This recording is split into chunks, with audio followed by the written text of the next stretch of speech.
Assalamualaikum warahmatullahi wabarakatuh. Bismillahirrahmanirrahim. Alhamdulillahirabbil alamin. Allahumma shalli wa sallim ala sayyidina Muhammadin al-fatih lima ulim wal khatim lima sabaq nasirul haqqil haqq wal hadi ila siratal mustaqim ala alihi wa sahbihi haqqa qadri wa miqdari al-azim amma ba'd.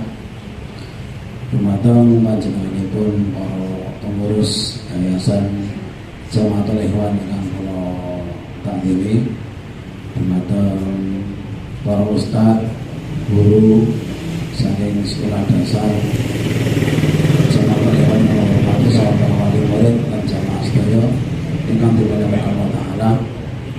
Saderengipun kula nyuwun pangapunten iki enten miskomunikasi. Jadi kalau ini Pak Darajat gawe kula supados ngaos wonten mriki sareng panjenengan, kula matur menawi hari efektif kula saged nyambut damel wonten panggenan kula kerja. Kula medale jam 4.30 jam 4.30. Nah, Pak Darajat ngertose jam 3.30 ya, jadi nyelampun. Tapi saya naosan jenengan nunggu damu niki enten pengendikanipun Mbah Kiai Maimun Zubair pilih barokatul ilmi fil ingtidor niki sing sering berkah ilmu niku nek muridé nunggu. Nah, tapi kebanyakan mboten. Yang sekolah-sekolah niku napa nggih? Gurune pun rawuh, muridé malah do nasteng jawi lagi kurang barokah. Barokah niku nunggu yen baru nah niku insyaallah mugi-mugi ngaji kula panjenengan sonten menika dipun paringi barokah Allahumma amin. Para bapak ibu rahimakumullah, niki kelantan kula Pak Darajat niki kula ampun damel-damel niki sekedhik kula badhe matur mawon. Referensi ingkang kula beto nggih menika kitab menika Amine Marah Labid Likas fi Makna Al-Qur'anil Majid utawi tafsir Munir karanganipun Syekh Muhammad bin Umar Anawi Al-Bantani Al-Jawi, salah satu ulama Indonesia yang menjadi mufti Hijaz. Mufti itu orang yang memberi fatwa di Mekah Madinah, itu paling alim pada zaman beliau.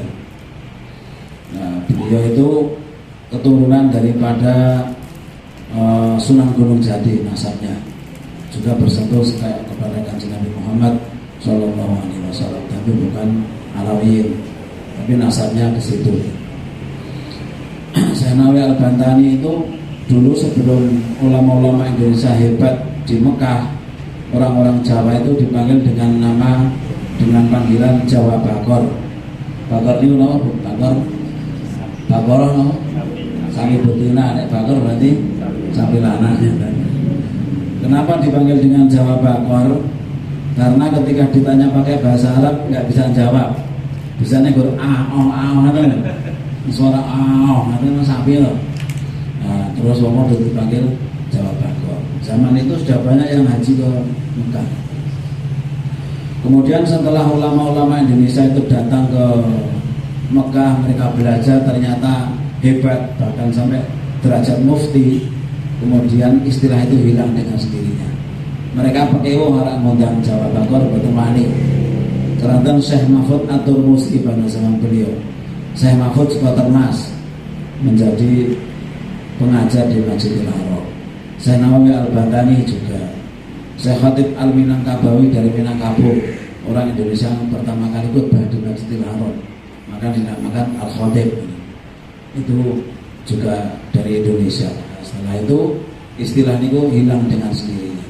Bahkan karya-karya Syekh Muhammad Nawawi Al-Bantani banyak sekali dipelajari di pesantren. Salah satunya kitab Marah Labid Likas fi Makna Al-Qur'anil Majid utawi tafsir Munir. Itu kalian kalau pelajari nanti kalau nyantri kan datang di Taifur berlangsung. Para bapak ibu rahimakumullah, niki tematik mawon keranten akhir-akhir niki termasuk bulan haji. Al-Quran disebutkan Al-Hajju Ashhurun Ma'lumat faman farada fihinna al-hajja fala rafatha wala fusuqa wala jidala fil hajj. Haji niku ashurun maklumat, beberapa bulan yang diketahui. Wonten tafsir Munir lan tafsir sanesipun disebutkan Bulan haji itu Syawal, Dzulqa'dah, Dzulhijjah. Jadi bulan haji itu mulai Syawal. Kan pakai jamak ashhurun. Nek jamak Jawa Arab ini lebih dari 3. Nek 2 namanya syahroni, 2 bulan. Nek 3 kan atas namanya ashhur. Jamaknya syahrun, ashhur. Berarti 3 bulan ya. Jadi mulai Syawal niku tiang-tiang sampun dugi teng Mekah. Saniki padha dugi. Sing tiang ajeng haji niku padha dugi mriko. Lah mila umroh niku ditutup nek Syawal. Karena setelah Syawal itu masuk bulan haji. Faman farada fihi al-hajja, sing sapa wonge farada fihi al-hajja, menetapkan pada bulan itu untuk haji, maka tidak boleh rafas, berkata yang jorok, fusuk, berbuat fasik, berbuat dosa, wala jidal, dan juga tidak boleh berdebat ketika beribadah di dalam haji. Tergantung tiang-tiang niku nek pas haji kumpul wong sak donya niku urusannya kadang sering terjadi perdebatan. Kemudian mengenai haji tersebut kula mboten badhe matur tentang hukum-hukumnya mboten, tapi sering jenengan mungkin pada musim niki sering diundang tiang walimatus safar ya. Walimatus safar utawi napa? Selamatan arek tidak haji, walimatus safar. Pernah diundang tanya belum? Pernah. Pernah deh. Pamitan haji lah kalau saya. Dan itu apa ada masuk syariat kan? Nah ternyata di dalam haji tersebut ada syariat yaitu walimatus safar. Referensinya saya baca dalam kitab Al-Adhkar di Nawawi. Kitab Adhkarnya Imam Nawawi, bukan Al-Bantani, Imam Nawawi yang asli dari Nawa dari Palestina. Imam Nawawi yang pertama yang asli.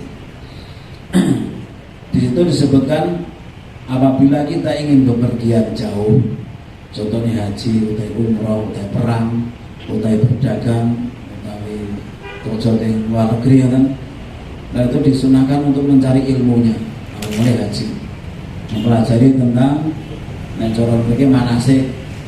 Manasik ini sajanya artinya beberapa ibadah, bukan latihan. Kalau memahami kan manasik haji, latihan haji. Padahal manasik itu bukan latihan. Manasik itu rangkaian prosesi ibadah. Jamaknya mansak, nusuknya ibadah. Inna sholati wa nusuki. Mansaknya zaman saya makan. Jadi beberapa tempat atau waktu melaksanakan ibadah, namanya disebut mansakun, jamaknya manasiku, manasik. Nah, kita harus mempelajari tentang manasik haji atau prosesi ibadah haji. Bila ingin berdagang ya, belajar tentang cara berdagang. Namanya ingin belajar luar negeri ya, cari tahu seluk-beluk bagaimana belajar di sana. Naik perang ya, harus tahu mengetahui taktik perang apabila kita perang di luar negeri. Itu semuanya ada ilmunya. Nah, kemudian disunahkan untuk mendatangi kepada orang tua atau sesepuh atau tokoh masyarakat atau tetangga kanan kiri. Jadi cara kita menikah aslinya dhewe sing sowan. Tapi karena mau zaman akhir ini kan sok sibuk loh, bukan sakit sowan setiap hari. Jadi akhirnya ngundang wong, tambah-tambah kan dong, dan rawuh tinggal jenengan. Aslinya sing saya nggih jenengan rawuh datang guru, datang orang kiai, minta nasihat. Saya minta menaik kali tambah teparo, jaluk ngapura kali titip, titip. Lah kemudian ketika kita titip itu ada napa nggih? Sebelum bepergian juga disunahkan untuk sholat safar. Ada yang namanya sholat safar. Di sholat sunnah 2 rakaat yang dibaca setelah Fatihah pertama adalah surat Al-Quraisy. Yang kedua terserah surat Al-Ikhlas. Kenapa dibaca Al-Quraisy? Karena tafakulan dengan isi surat tersebut. Ila fi Quraisyin ila fihim rihlata syita'i wa shaif falyabudu rabb hadzal bait alladzi at'amahum min ju'in wa amanahum min khauf. Ada kata-kata alladzi at'amahum. Alladzi apa artinya? Dat yang. Kalau yang, kalau Allah dat yang. At'amahum memberi makan mereka, min ju'in dari lapar, wa amanahum dan memberi keamanan mereka. Ane dawa amanahum, min khauf dari nama ketakutan. Ini yang bepergian jauh sholat sunnah safar kok baca itu, faedahnya adalah dia di jalan nggak akan kelaparan dan juga diberi rasa aman.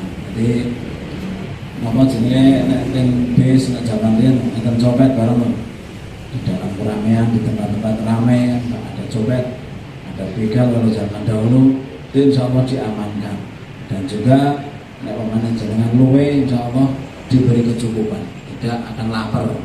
Itu fadilah dari membaca surat Al-Quraish. Nah, ini tidak hanya berlaku bagi orang yang haji, jenengan ajeng umroh, jenengan ajeng tindak tebih, pokoknya perjalanan yang butuh beberapa hari dan meninggalkan rumah, itu sunnah, namanya sholat safar.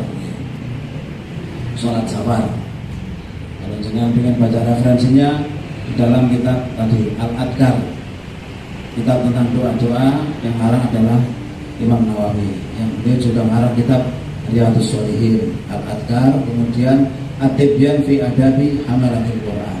Jadi ngarang kitab tentang adab bagi orang-orang yang hafal Quran atau belajar dan mengajar Al-Quran. Jadi melalui jenengan mungkin tim DYI dapat tugas mengajar Quran, itu perlu belajar kitab itu. Insya Allah terjemahan pun yang jadi tentang adab-adab bagaimana seorang guru atau murid apabila ingin belajar Al-Quran, itu ada di kitab itu. Setelah kita melaksanakan sholat safar, kemudian berpamitan. Bagaimana cara doanya atau pamitnya? Dia menyebut doa tetep. Doa tetep dia menyebut ini astaghfirullah alladzi la tudhi'u wada'i'uhu. Niki doa ini juga berlaku pamanin jenengan nitip anak yang pesantren. Artinya ajeng bocah ditinggal, bocah di napa? Tetep yang pesantren jenengan kondur kan pertama nangis loh. Nah itu jenengan maca niku. Maca niku inni astaghfirullah alladzi la tudhi'u wada'i'uhu. Kula niki nitipaken titipan kula dhateng zat ingkang boten nyak-nyakaken titipane. Saya menitipkan ini kepada Allah, yaitu zat yang tidak menyia-nyiakan titipannya. Jadi nek pun titip ngene insyaallah aman. Nanti jenengan ninggalake dalem niku tenang. Iki pengalaman kula diceritani wong sing haji. Adalah kula pernah ada jamaah ning Kampung Sewu. Yang bae pamitan kali kula. Lah bang haji niku teng mriko bola-balik mobil omah wae, kelingan omah wae. Gara-gara napa Kampung Sewu banjir. Kampung Sewu sering banjir lho.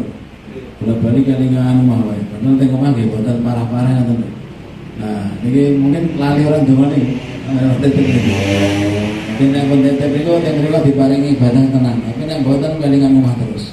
Mungkin anakku biye, sarapan sopo dan sebagainya, kelingan terus.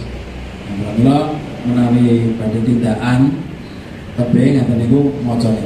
Ini astaghfirullah alladzi la tudhi'u wada'i'uhu. Latihan itu kan titipan. Kemudian bagaimana kita yang dititipi?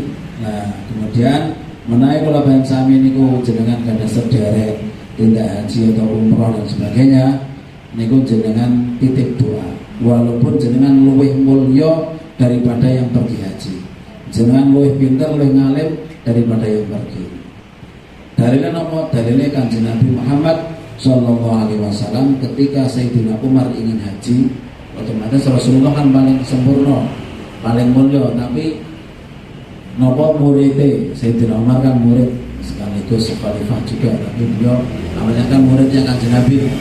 Ketika beliau akan haji, Rasulullah dititip doa, la tangsani fi du'aika. Rasulullah ngendika ngene, aja lalekno aku nang dongamu. Nah, cara Jawa nggih, pokoke nek sampean donga jenengku disebut. Utawi asyrik nafi doaikum, cantumkan namaku dalam doamu. Pun itu mesti disebut mangke jenengan. saya meleh keranten tiang haji niku badhe ziarah dhateng Kanjeng Nabi Muhammad sallallahu alaihi wasallam jenengan titip salam. Balik salami ila Rasulillah. Cara Arabe, cara Jawane sampaikan salam itu kepada Rasulullah. Oke, jangan pesen apa jenengan mangke nek penting raudhah nek bare niku teng ngarepe makam Kanjeng Nabi, jangan assalamualaikum ya Rasulullah, tolong jeneng kula disebut. Niku dijawab. Itu dijawab.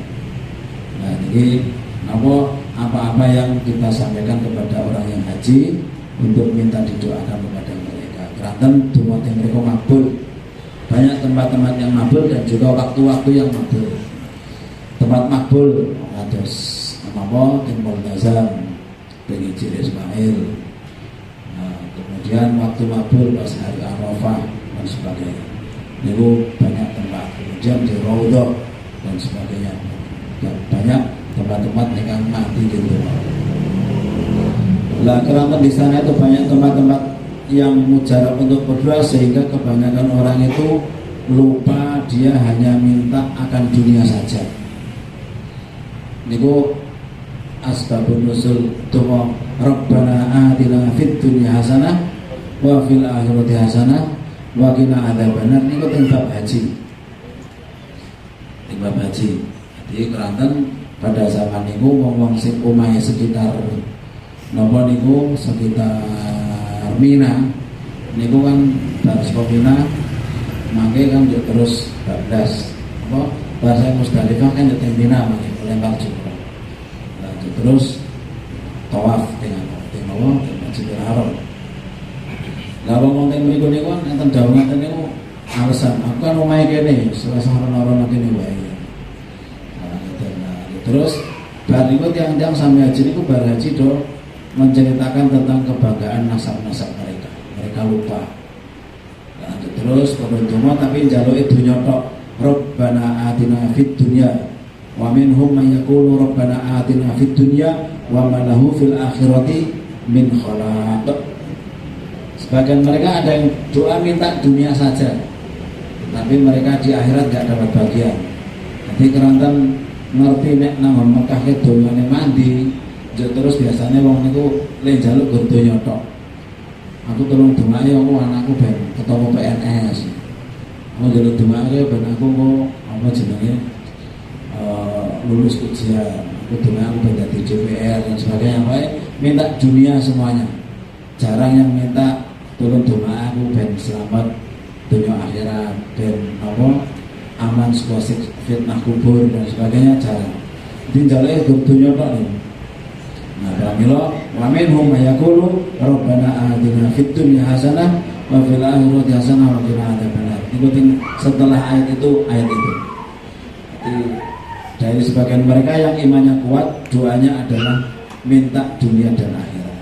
Rabbana atina fid dunya hasanah, ya Allah berikanlah kami di dunia kebaikan, di akhirat kebaikan dan jagalah dari api neraka. Nah, itu doa sing sae. Pramila ketika kita titip doa kepada orang yang haji atau kita yang haji, itu dongane seimbang, minta dunia dan juga minta akhirat. Ampun gur dunya tok enak. Mungkin malah rugi oleh gur dunya tok. Niku. Jadi doa itu ada di dalam ayat tentang haji. Dan tentang Kairu juz pinten ya? Juz kali nomor sekawan. Juz 2 ya? Tengah-tengah. Ya, tengah-tengah. Ayat tentang haji. Al-Hajju asyhurun ma'lumat. Kemudian berikutnya itu walaupun orang mulia tadi itu tetap minta doa kepada yang orang yang berangkat haji. Jadi kata sawu asrikna fi du'aikum, cantumkan aku dalam doamu atau jangan lupakan aku dalam doa. Pun itu ketika kita ditinggal oleh orang yang berangkat ibadah haji.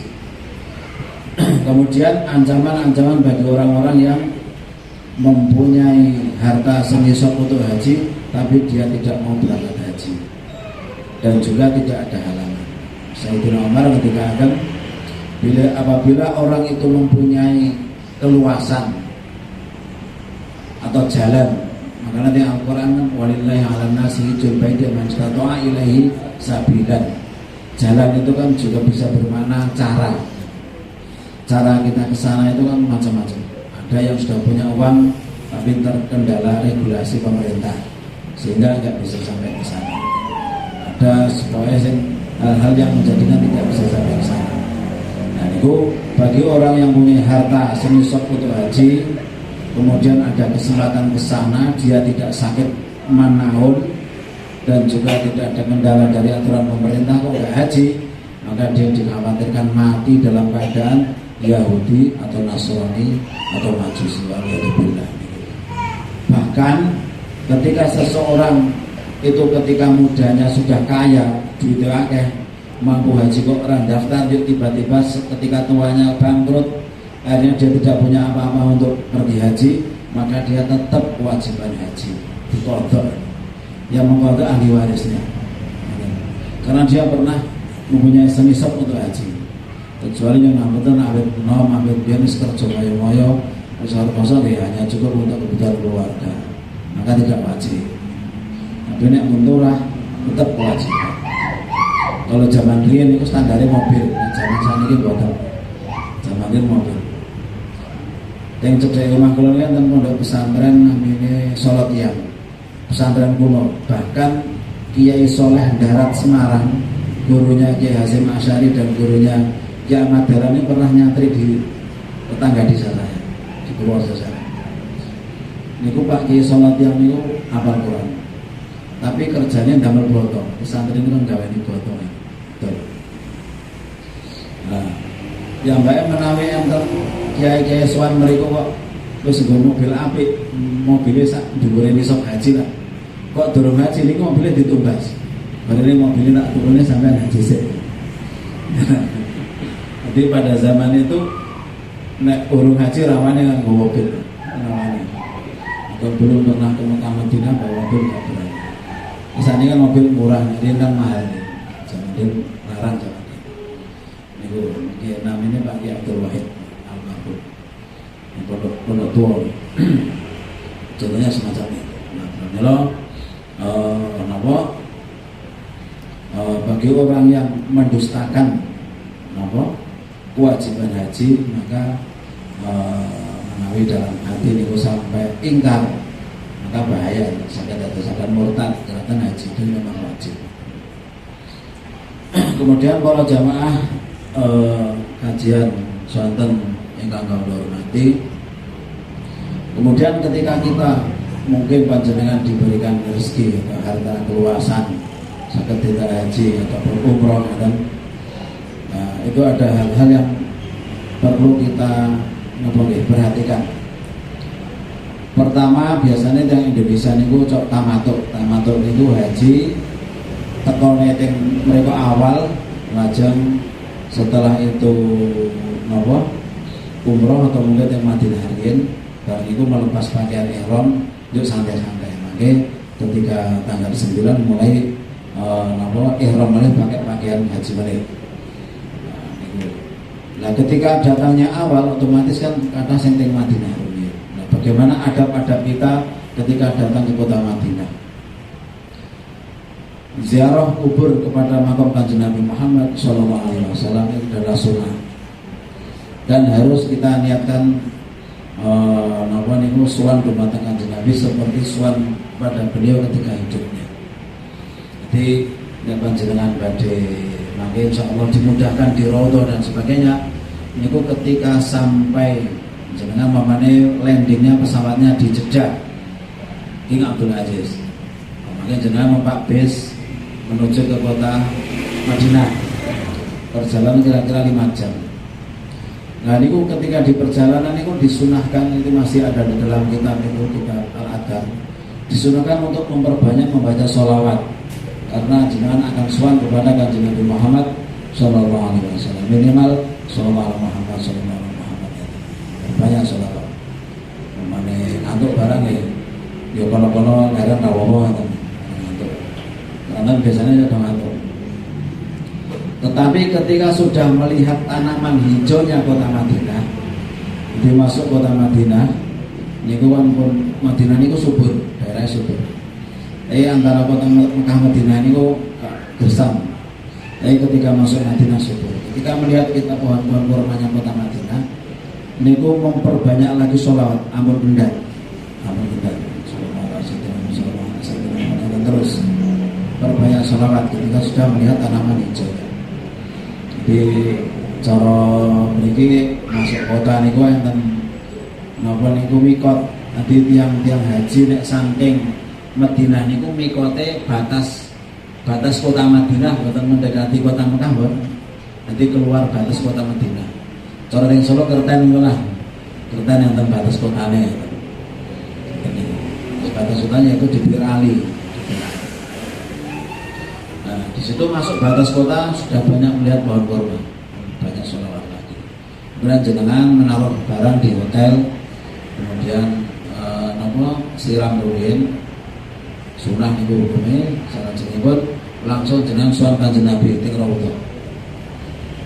Raudhah insyaallah nanti dipermudah ketika jenengan mau berbanyak sholawat.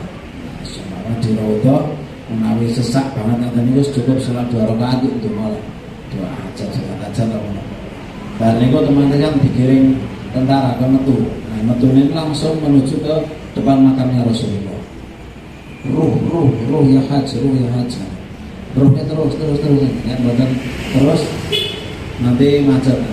Mulai kan jalan tidak jalan bilang kalimat ruh ini cara pergi terus ruh ya haji. Jadi yang Mekah niku walaupun buatan pas haji, buat yang umroh niku yang mereka manggil haji. Tarik ya haji, jalan bahaya Pak Haji. Ruh ya haji. Itu kan terus. Nah, jangan di depan makam Rasulullah lajeng salam. Assalamualaikum ya Rasulullah. Assalamualaikum ya Sayyidina Umar. Sayyidina Abu Bakar. Assalamualaikum ya Sayyidina Umar. Karena ada 3 makam di situ. Ini menunjukkan bahwa orang dimakamkan di tempat orang yang soleh itu ada pengaruhnya. Dan kitab Irsyadul Ibad itu disebutkan orang-orang yang makamnya dicampur dengan orang-orang kafir. Ketika orang kafir itu disiksa di kuburnya, itu orang Islam itu melu krasa panas. Nah, makanya penting menciptakan makam khusus muslim itu penting.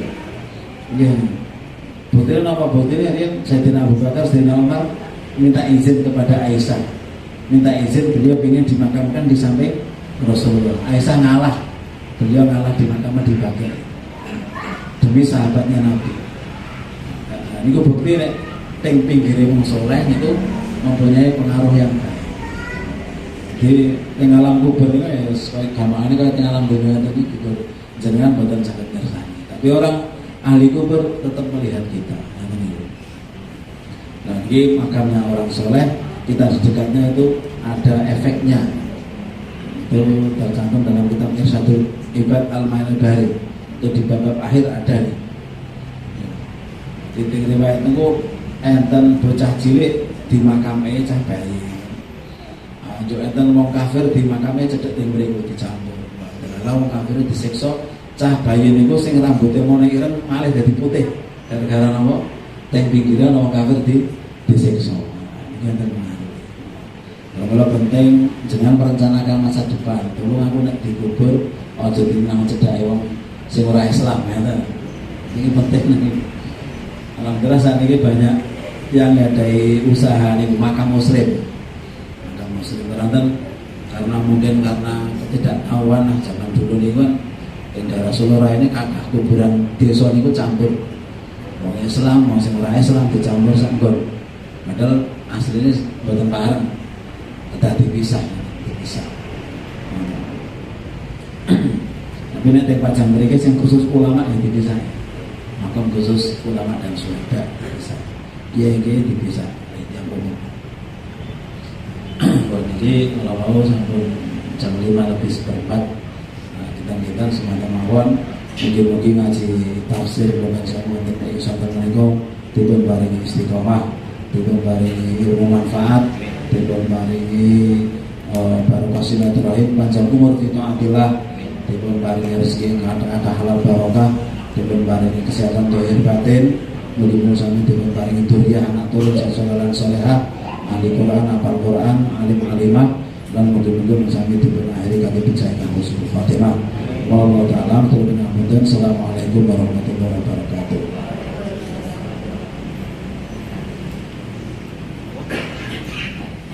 Alhamdulillah, bijazakumullah khairan katsiran akan fadilatul Ustaz Abdul Fatih sarjana pendidikan Islam. Acara saya ingin menikah tanya jawab dengan Bapak Ibu yang berhadirin tak bisa berkesan alam tak tadi laporan pertanyaan Bapak Kaulah Sumatera Utara.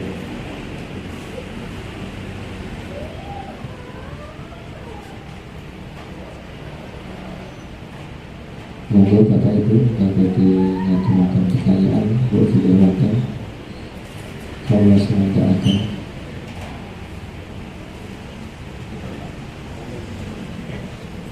Sampai cekap ya Bapak ini Bapak Ibu. Alhamdulillah sampai cekap. Alhamdulillah acara